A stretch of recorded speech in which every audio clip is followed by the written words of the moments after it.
दोस्तों, कल सुबह 10 बजे से यानी अगस्त 1 10 AM से कैट का रजिस्ट्रेशन चालू हो चुका है। वो चलेगा 13 सितंबर शाम 5 बजे तक।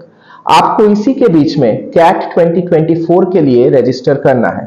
आज के वीडियो में हम देखेंगे विथ लाइव डेमोन्स्ट्रेशन कैट का फॉर्म फिलअप कर सकते हैं।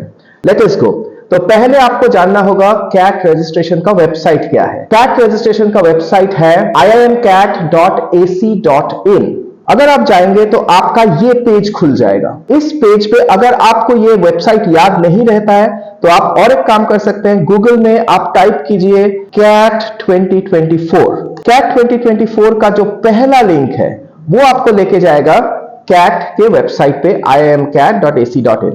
आप देख सकते हैं 1 अगस्त 10 AM इंडियन स्टैंडर्ड टाइम को रजिस्ट्रेशन चालू हुआ है। 13 सितंबर फ्राइडे 5 बजे ये खत्म हो जाएगा और कैट का जो एक्चुअल टेस्ट होगा वो होगा 24 नवंबर को।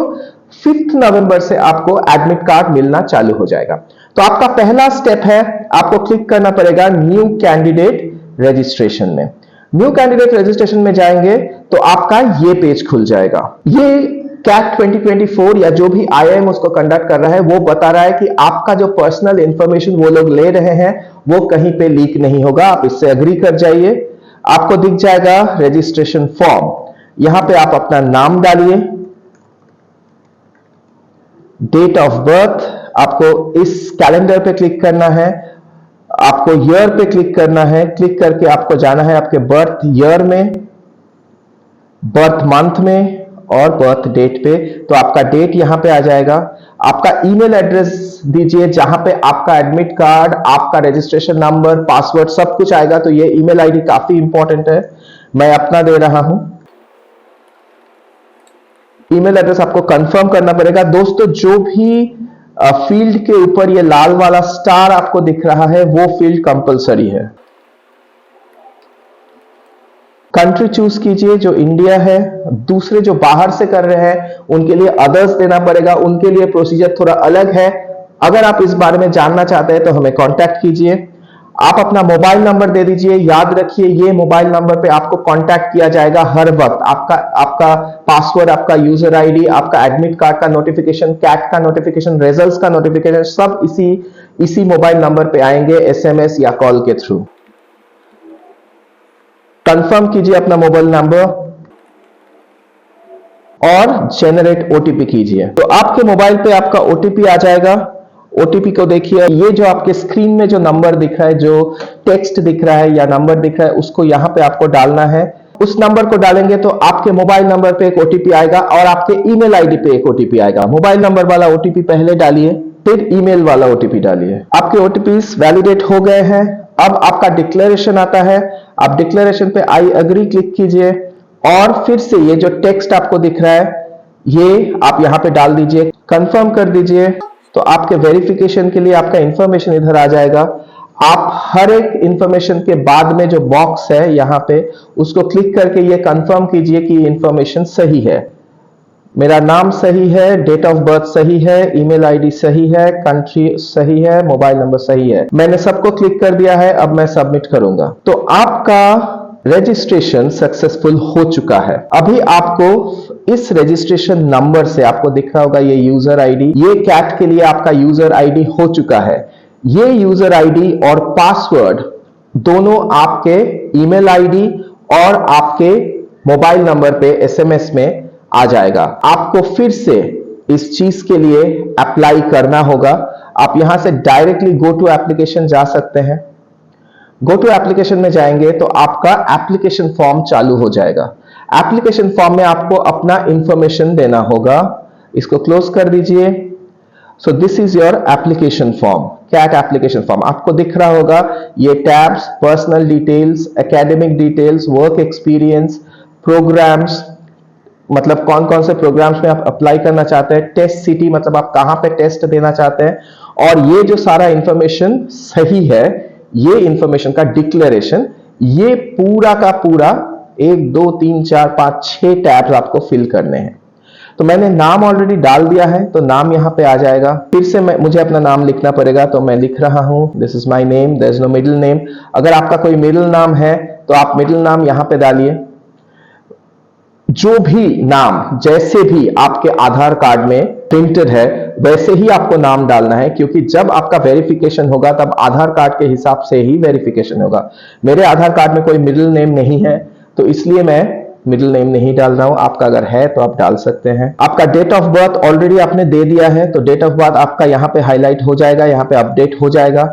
आप अपना जेंडर दीजिए, अपना नेशनलिटी दीजिए, इंडियन पहले ही रहेगा, और कैटेगरी दीजिए। ये काफी इंपॉर्टेंट है, आप किस कैटेगरी से बिलोंग करते हैं। 5 कैटेगरीज होते हैं।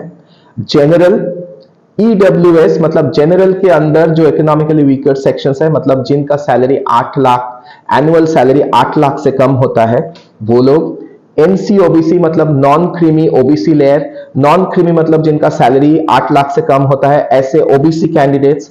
एससी कैंडिडेट्स मतलब शेड्यूल्ड कास्ट कैंडिडेट्स, और एसटी कैंडिडेट्स।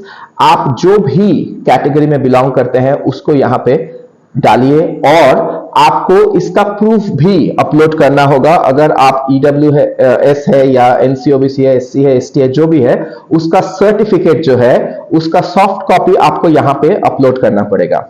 अगर आप इस बारे में और कुछ जानना चाहते हैं कि कैसे अपलोड करना होगा, कैसे आपको ये सर्टिफिकेट लाना होगा, तो हमें कांटेक्ट कीजिए। हमारा नंबर और हमारे वेबसाइट का लिंक नीचे डिस्क्रिप्शन में डाल दिया है। मेरा जनरल कैटेगरी है तो मैं जनरल डालता हूं। Do you belong to persons with disabilities category as per RPWD act 2016। Persons with disability दोस्तों बहुत तरीके के होते हैं। Persons with visual disability, persons with hearing disability, persons with physical disability, ऐसे बहुत सारे होते हैं। आप अगर किसी कैटेगरी में बिलोंग करते हैं तो आप इसको यस कीजिए, इसका भी प्रूफ आपको सबमिट करना होगा। मैं बिलोंग नहीं करता हूं तो मैं नो डालता हूं। And let's move forward. यहां पे आपको देना होगा वैलिड कम्युनिकेशन एड्रेस। मैं अपना एड्रेस डालता हूं, आप भी अपना एड्रेस बहुत ही सावधानी से डालिए, क्योंकि अगर वो लोग पोस्ट के थ्रू कुछ कम्युनिकेट करते हैं तो इसी एड्रेस पे पोस्ट आएगा। मेरा प्राइमरी ईमेल एड्रेस ऑलरेडी यहां पे अपडेटेड है दोस्तों। आपको एक ऑल्टरनेट ईमेल आईडी देना पड़ेगा। मैं अपना ऑल्टरनेट ईमेल आईडी यहां पे डाल देता हूं। मोबाइल नंबर अपडेटेड है।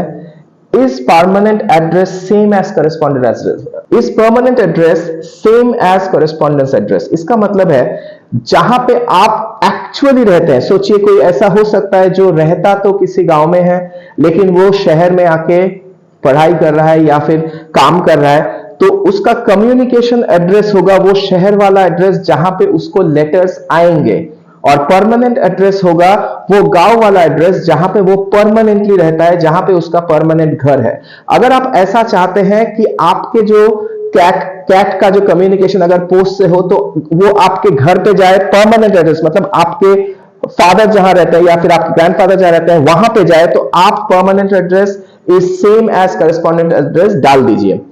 अगर नहीं तो आप नो डाल के नया करेस्पॉन्डेंट एड्रेस डाल सकते हैं। मैं यस कर देता हूं क्योंकि मेरा परमानेंट एड्रेस और करेस्पॉन्डेंट एड्रेस सेम है। आगे चलते हैं। परमानेंट एड्रेस जरूरत नहीं है।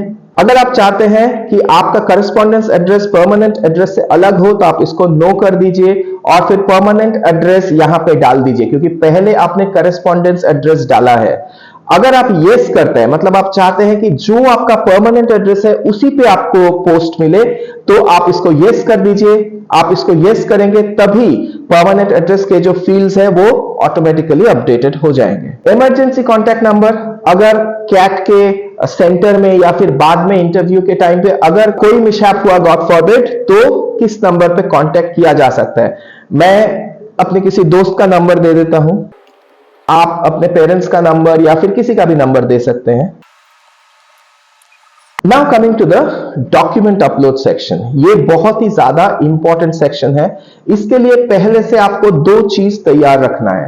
एक आपका पासपोर्ट साइज फोटोग्राफ का सॉफ्ट कॉपी, ओके, और दूसरा आपके सिग्नेचर का सॉफ्ट कॉपी या आपका डिजिटल सिग्नेचर। एक बार हम लोग स्पेसिफिकेशंस देख लेते हैं। यहां पे क्लिक करके आप स्पेसिफिकेशंस देख सकते हैं। ये रहा स्पेसिफिकेशन। जो इंपॉर्टेंट चीजें हैं वो मैं आपको बता देता हूं। Dimensions of the photograph should be 1200 pixels by 1200 pixels, इतने साइज का होना चाहिए। Maximum file size is 1 MB। ये फॉर्मेट्स ही एडमिसिबल है, जेपीईजी या जेपीजी। ठीक है, आपको लेटेस्ट फोटोग्राफ डालना है, उसी फोटोग्राफ को आपको कैरी करना है कैट सेंटर में। तो जब आप फोटोग्राफ रेडी करेंगे तो प्लीज सोच समझ के अच्छे बैकग्राउंड में, व्हाइट बैकग्राउंड में, यहां पे लिखा भी होगा the photo print should be clear with a continuous tone quality, it should have a white of white background, full face, neck and shoulders, front view, eyes open. इस तरह का आप एक पिक्चर ले लीजिए और इस पिक्चर को अपलोड कर दीजिए। इसी पिक्चर को आपको लेके जाना होगा पासपोर्ट साइज में कैट सेंटर में। Ensure that the photograph is scanned properly under a scanner only. Please do not use mobile phone or other mobile applications to scan your photograph. दोस्तों, मेरा फोटो और मेरा सिग्नेचर तैयार है। Signature के लिए आप एक व्हाइट पेपर में साइन करके उसको स्कैन कर लीजिए। फोटोग्राफ के लिए आप तो पता ही है फोटोग्राफ कैसे, पासपोर्ट साइज फोटोग्राफ कैसे स्कैन किया जाता है। जब आप फोटो लेंगे मोबाइल फोन से, उसी को क्रॉप करके आप रेडी रखिए। तो अपलोड कीजिए। यहां पे आप डायरेक्टली इमेज को ड्रॉप कर सकते हैं या फिर आप ब्राउज भी कर सकते हैं इमेज के लिए। मैं ड्रॉप कर देता हूं। ये मेरा इमेज है, मैंने यहां पे ड्रॉप कर दिया। ये मेरा इमेज एक्सेप्टेड हो गया है, तो मैं इसको क्लोज कर दूंगा। अभी मैं सिग्नेचर अपलोड करूंगा। मैंने click here to upload signature पे क्लिक कर दिया है। यहां पे भी आप ब्राउज कर सकते हैं या फिर डायरेक्टली ड्रॉप कर सकते हैं। यहां पे मैं ब्राउज करता हूं सो दैट आपको दोनों आइडियाज पता चल जाए। ये मेरा साइन है, मैंने इसको सेलेक्ट किया और ये हो गया ये अपलोड। तो मैंने दोनों पासपोर्ट साइज फोटोग्राफ और सिग्नेचर अपलोड कर दिया है। अभी आपको सेव एंड नेक्स्ट करना है। उससे क्या होगा कि आपका ये जो डेटा आपने अपलोड किया है ये सेव हो जाएगा। रिमेंबर दोस्तों, आपका इमेज डायमेंशन और साइज के हिसाब से ही होना चाहिए। मैंने सेव और नेक्स्ट कर दिया। आप देख सकते हैं डेटा सेव्ड सक्सेसफुली। अभी मुझे अपडेट करना होगा मेरा एकेडमिक इंफॉर्मेशन, तो मैं अपना एकेडमिक इंफॉर्मेशन यहां पे अपलोड कर देता हूं। जब आप अपलोड करेंगे या फिर आप अपडेट करेंगे एकेडमिक इंफॉर्मेशन को, आपको अपने सर्टिफिकेट साथ में रखने हैं ताकि कोई भूल ना हो। वहां पे अगर यहां पे आपने कोई गलती कर दी तो वहां पे जाके प्रॉब्लम हो सकता है, आपको फिर से मेल करना पड़ेगा उसको चेंज करने के लिए। तो make sure you have all the documents before you start filling the form. तो बोर्ड नेम मैं लिख देता हूं, मेरा है Andhra Pradesh board of secondary education. Month and year of completion is April 1998। दोस्तों मैं बहुत बूढ़ा हो चुका हूं। रिमेंबर, आपका month and year of completion आपके 10th के सर्टिफिकेट के हिसाब से ही होना चाहिए। ये मैं एसएससी 10th का सर्टिफिकेट का डिटेल्स अपलोड कर रहा हूं। मैक्सिमम मार्क्स मतलब टोटल कितना मार्क्स था, मतलब अगर आपका एग्जाम 1000 में होता है और आपको 1000 में 800 मिला है तो मैक्सिमम मार्क्स होगा 1000 और टोटल मार्क्स होगा 800। तो मैक्सिमम मार्क्स मेरा था 600 और मुझे आया था 527। एग्रीगेट परसेंटेज अपने आप से आना चाहिए। अगर नहीं आता है तो आप इसको अपलोड कर दीजिए, आप कैलकुलेट कीजिए और इसको अपलोड कर दीजिए। 527 by 600 दोस्तों आता है 527 by 6 दोस्तों आता है 87.83%। चलिए आगे बढ़ते हैं। दिस इज HSC 12th या इक्विवेलेंट सर्टिफिकेट है। 12th इक्विवेलेंट बोर्ड है मेरा Andhra Pradesh board of intermediate education. अप्रैल 2000 मेरा ईयर ऑफ कंप्लीशन है। मेरा डिसिप्लिन था साइंस और एग्रीगेट मार्क्स, टोटल मार्क्स मेरा होता था 1000 और मेरा मार्क्स ऑब्टेन्ड था 828। एग्रीगेट परसेंटेज 82.80% मुझे आया था। आगे चलते हैं। बैचलर्स डिग्री, अगर आपका बैचलर्स डिग्री है, पोस्ट ग्रेजुएट डिग्री भी है तो वो भी आपको अपलोड करना होगा। मैं दोनों कर देता हूं, मेरा दोनों है। तो are you in the final year of your bachelor's degree? No. आप फाइनल ईयर में है तो यस कीजिए और जहां तक आप फाइनल ईयर में है तो यस कीजिए और जहां तक आपको सर्टिफिकेट्स मिले हैं वहीं तक का परसेंटेज आप अपलोड कीजिए। मेक श्योर कि आपके कॉलेज का या यूनिवर्सिटी का जो जो क्राइटेरियन है सीजीपीए से परसेंटेज कन्वर्ट करने का या फिर परसेंटेज कैलकुलेट करने का, आप उसी को फॉलो कीजिए। कैट क्लियरली बोलता है कि आप उसी चीज को फॉलो कीजिए। Have you completed your bachelor's degree? Yes, मैंने कंप्लीट कर लिया। टोटल ड्यूरेशन मेरा था 4 साल का, आपका 3 साल का हो सकता है। यूनिवर्सिटी का नाम है Jawaharlal Nehru technological university, it's a state university, तो मैं स्टेट यूनिवर्सिटी डाल देता हूं। आंध्र प्रदेश में ये होता था उस टाइम के। यूनिवर्सिटी का नाम है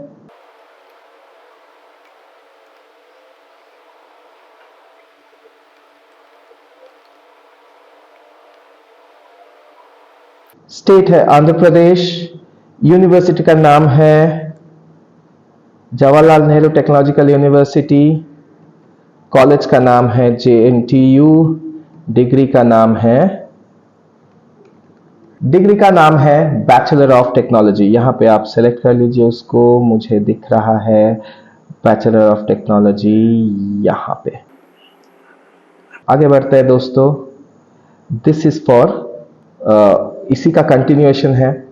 डिसिप्लिन क्या है? मेरा था कंप्यूटर साइंस, ग्रेजुएशन स्ट्रीम था engineering, month and year of commencement था जून और ईयर ऑफ कंप्लीशन था अप्रैल 2004। टोटल एग्रीगेट मार्क्स मेरा था 71.28%। Do you have or are you undergoing dual or 5-year integrated course? No, I am not undergoing it. I don't have it. मैंने अलग से MBA किया था, तो मैं वो नहीं लिखूंगा। अगर आप कर रहे हैं, जैसे बहुत ऐसी यूनिवर्सिटीज है जहां पे आप डुअल प्रोग्राम या इंटीग्रेटेड प्रोग्राम कर सकते हैं, आप अकॉर्डिंगली उसको यस या नो कीजिए। आगे click here if you have more than 1 bachelors degree. अगर आपके पास है, जैसे आपने LLB कर रखा है या BSc और BE दोनों कर रखा है, तो उसको आप सेलेक्ट कर सकते हैं। Do you want to enter master's degree details? मेरा एक मास्टर्स डिग्री है, मैंने MDI गुड़गांव से MBA किया था, लेकिन मैं वो अभी अपलोड नहीं करता हूं, वो जरूरत नहीं है, तो मैं इसको नो डाल दूंगा। आप अगर डालना चाहते हैं, सोचिए आप ये अगर सोचते हैं कि आपके इंटरव्यू में आपका मास्टर्स डिग्री काम आएगा, जैसे आपने MCOM कर रखा है BCOM के साथ या MTech कर रखा है BTech के साथ, आपको लगता है वो काम में आ जाएगा, तो आप उसके भी डिटेल्स फिलअप कर सकते हैं। मैं पॉसिटी ऑफ टाइम की वजह से उसको फिलअप नहीं कर रहा हूं। Are you a fellow of institute of actuaries? I am not, तो मैं नो लिखता हूं। Do you want to enter any professional degree CA CS? अगर आपने किया है तो आप यस डालिए जरूर, मैं नो डालता हूं। तो ये हो गया मेरा एकेडमिक्स का इंफॉर्मेशन। मैं आगे इसको सेव एंड नेक्स्ट करके चला जाता हूं।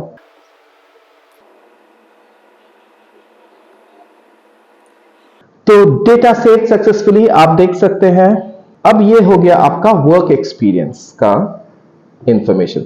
अगर आपको वर्क एक्सपीरियंस है तो आप यहाँ पे वर्क एक्सपीरियंस डालिए, वर्क एक्सपीरियंस का इंफॉर्मेशन डालिए, क्योंकि इंटरव्यूज में वर्क एक्सपीरियंस काफी इंपॉर्टेंट होता है। और अगर आप वर्क एक्सपीरियंस का इंफॉर्मेशन नहीं डालते हैं तो आपका वो जो टाइम पीरियड है ग्रेजुएशन या पोस्ट ग्रेजुएशन के बाद, उसको ईयर गैप माना जाएगा, तो जो आपके लिए बिल्कुल अच्छा नहीं है। तो मैं अपना वर्क एक्सपीरियंस का इंफॉर्मेशन यहाँ पे डाल देता हूँ। IT में काम किया है लगभग 3 साल से थोड़ा ज्यादा, तो मैं इंफॉर्मेशन डाल देता हूं। मैंने काम किया है 2005 में 23rd से 2008 तक, में फर्स्ट आई रिमेंबर 9th तक। आप अपना सर्टिफिकेट देख के ही इसको फिल कीजिए। ये मैंने किया है ब्रेक इन एक्सपीरियंस 0, तो यहाँ पे एक्सपीरियंस का डेट आ गया। फिर मैंने एजुकेशन में काम किया है बहुत साल, तो एजुकेशन का मैं डाल देता हूँ यहाँ पे एजुकेशन का मुझे दिख नहीं रहा है, ड्यूरेबल्स इंजीनियरिंग, तो मैं अदर्स में डाल दूंगा। तो मैं ये अदर्स में डाल देता हूँ। I have worked in education from 2012, मैंने 2010 तक MBA किया है, फिर 2 साल इंडस्ट्री में काम किया है, उसके बाद से मैं एजुकेशन में काम कर रहा हूँ। तो 2012 में सेलेक्ट कर लूँगा, मई 21 को मेरा स्टार्ट हुआ था। I am still on with it. End date is 31 July 2024, क्योंकि उन्होंने बोला है 31 तक ही देना है। ये देखिए, enter your work experience as on 31 July 2024। Break in experience 0, तो मेरा टोटल एक्सपीरियंस हो गया 4000, और मैंने 2 साल ITES में भी काम किया है, तो मैं अदर्स में डाल देता हूँ उसको। जेनपैक में काम करता था मैं एज BDM, तो वो मैंने किया है MBA के तुरंत बाद, वो हो गया 2010 अप्रैल 19 से 10 अगस्त 31 तक। तो ये हो गया मेरा total experience in days 6038-201 months. तो ये मेरा टोटल एक्सपीरियंस है, इससे ज़्यादा डिटेल आपको नहीं डालना पड़ेगा। Let's move forward. Data save successfully, हर बार जब आप सेव एंड नेक्स्ट करेंगे तो ये आप ज़रूर इंश्योर कीजिए कि यहाँ पे डेटा सेव सक्सेसफुली आ रहा है।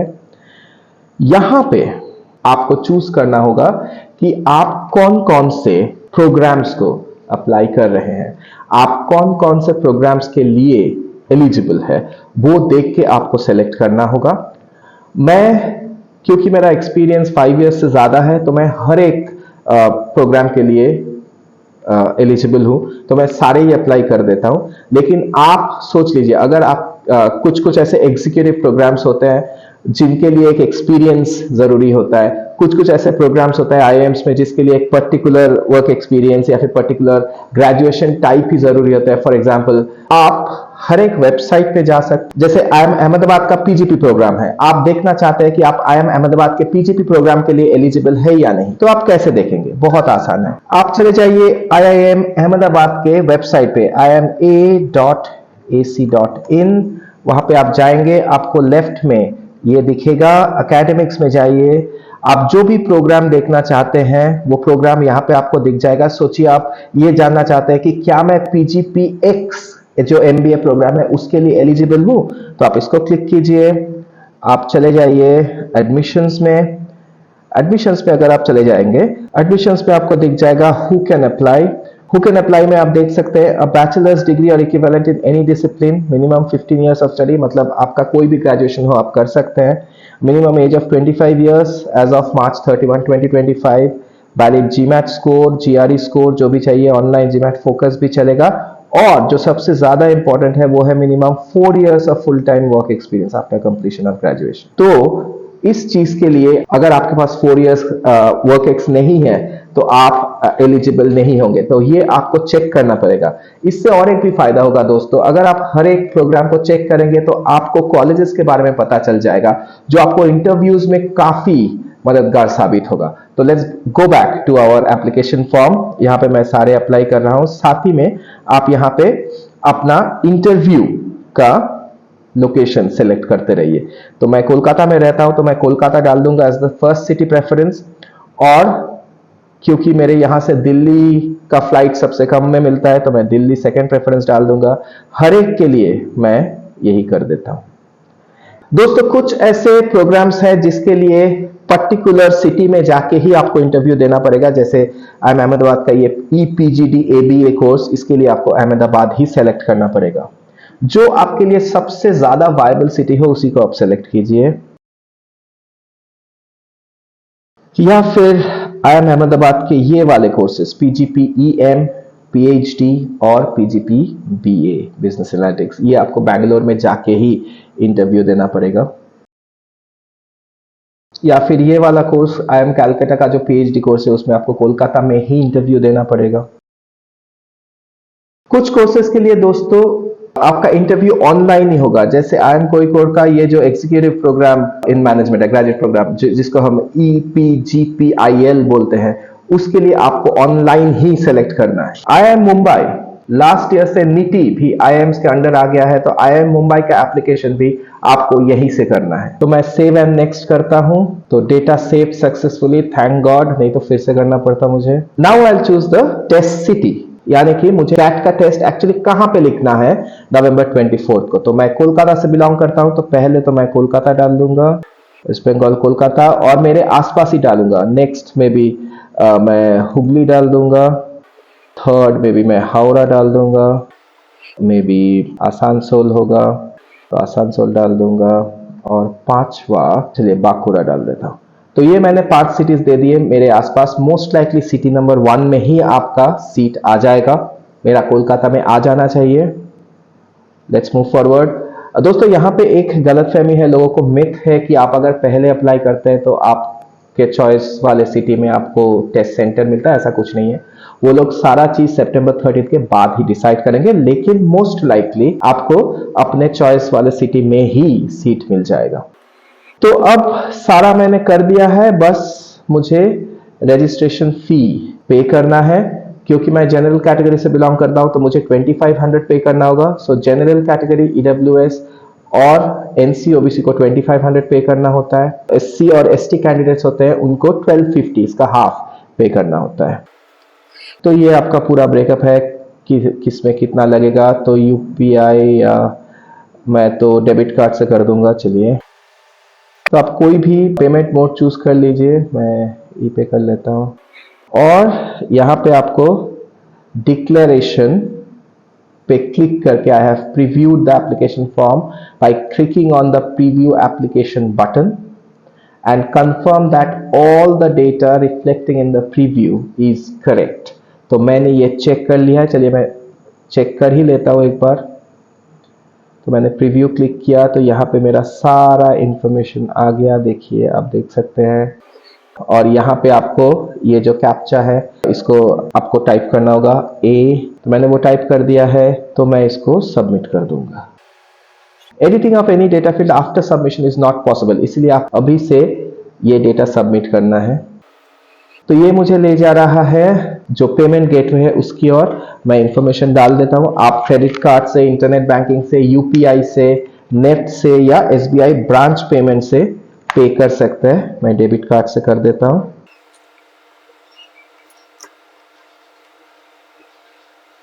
जीएसटी के लिए एप्लीकेबल है तो वो भी आप डाल सकते हैं। दोस्तों मैंने सारा इंफॉर्मेशन डाल दिया है, अब मैं पे कर रहा हूं। ये मुझे ले जाएगा पेमेंट के गेटवे में। यहाँ पे ओटीपी ऑथेंटिकेशन होता है। ओटीपी आ चुका है मेरे मोबाइल पे, मैं वो ओटीपी डाल रहा हूं। सबमिट पे दबाइए।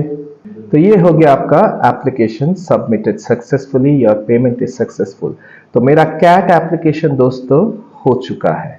अगर आप इस फॉर्म को प्रिंट आउट करना चाहते हैं तो आप इसको प्रिंट आउट करके रख सकते हैं। आप प्रिंट आउट कर ही लीजिए क्योंकि बाद में ये ज़रूरत पड़ सकता है। मैं इसको सेव एज पीडीएफ कर रहा हूं, या फिर आप प्रिंट करके रख सकते हैं हार्ड कॉपी। ये मेरा सेव हो गया है। तो दोस्तों ये है कैट का पूरा एप्लीकेशन प्रोसीजर। अगर आपको ये वीडियो अच्छा लगा, थोड़ा लेंथी है लेकिन आपको ये काफ़ी इंफॉर्मेटिव लगेगा। अगर आपको ये वीडियो अच्छा लगा तो आप हमें ज़रूर फॉलो कीजिए और सब्सक्राइब कीजिए हमारे चैनल को। इस वीडियो को जो कैट एस्पिरेंट्स हैं उनके साथ शेयर कीजिए और लाइक कीजिए। Thank you very much friends. All the best for your CAT preparation.